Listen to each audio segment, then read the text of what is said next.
Okay, welcome to the lecture on setting. This shouldn't take very long. There's really not a ton of stuff that needs to be said about setting. Don't let that fool you into thinking it's not important. It's vital, really, to any story, and we're going to talk about why. The importance, the role that setting plays in a story. But basically the definition that you need to know for setting for the lit terms test is that it is the time and place of the action in a work of fiction, poetry, or drama. So that's the definition you need to know, but we're going to break it down a little bit more than that. So let's get to it. So again, it's important to understand the dual function of setting in terms of both the place where a story is set, so things like the physical location. Obviously, the story has to take place somewhere physically. The characters need to navigate some sort of physical landscape. That could be, a house. It could be a town. It could be a vast wilderness. Who knows? And also, the weather can impact certainly the way characters behave. I think we can all agree that the weather over the last few days, what with our quote-unquote blizzard, has certainly impacted the way folks have been behaving and impacted things, and in some ways created some conflicts here and there. Those snow days seem fun to us. It may seem fun to students. It certainly creates conflicts for the teacher, but we will make do. So place is certainly important, but again, you want to make sure not to forget the importance of time as well. Where is important, but when is equally important. So that could be like the time of day, whether it's morning, noon, or night. It could be the season in which a story is taking place. Whether it's happening in the summer or spring or winter is certainly going to impact the way characters behave. But also the time period. The time period is incredibly important as well because of things like social expectations, but also just for practical reasons. An example would be Greenville Technical College. That's a setting we're all very familiar with, I'm sure. I know you're not there right now, but just imagine that you are, if you can.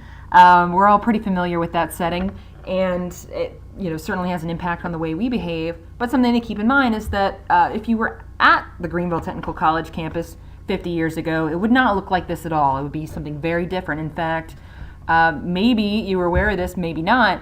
Greenville Tech is actually on the site of the former city dump. That's right.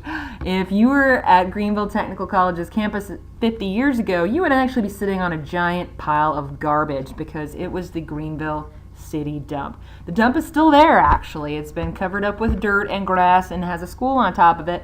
But if you were to dig down, the trash is all still down there. Yeah, so a lot of jokes to be made there, I'm sure. But this is just to illustrate the importance of time period. All right, moving on.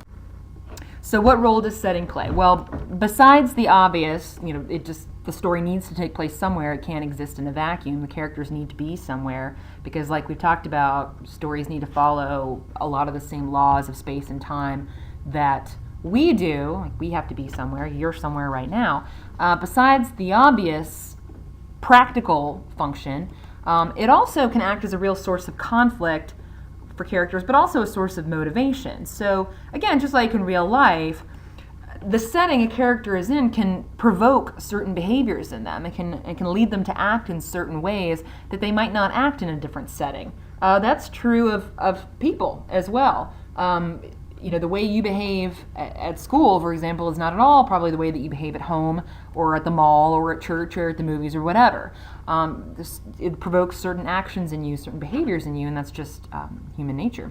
But at the same time, setting can also constrain the way characters behave, just like your setting can constrain the way that you behave. So the way you behave in class, for example, is, I'm sure, very different than the way you're behaving right now at home. Maybe you're in your pajamas right now, maybe you're drinking a mug of hot chocolate or whatever, but I have to imagine you're not behaving exactly the same way that you would be if you were sitting in class right now at the desk, staring forward and holding your comments for the moment.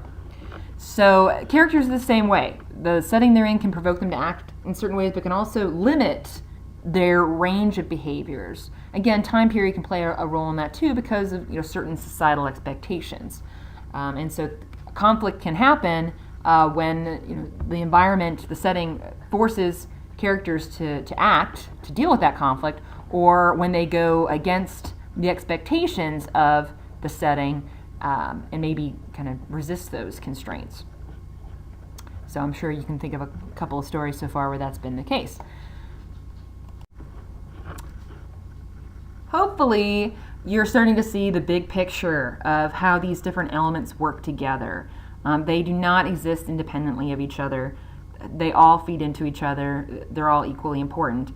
The plot is important, of course, because things need to happen, actions need to occur, but those actions can't occur without characters taking those actions and having those actions taken upon them as the focus of our, that we need someone to follow or a series of people to follow throughout the plot.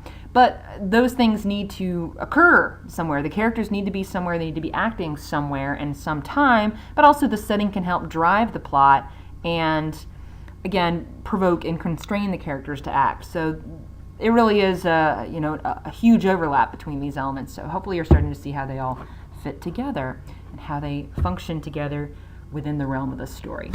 So that's it for setting. Told you it'd be pretty quick. There's not a whole lot to say about it, but that's it, and I will see you guys next time.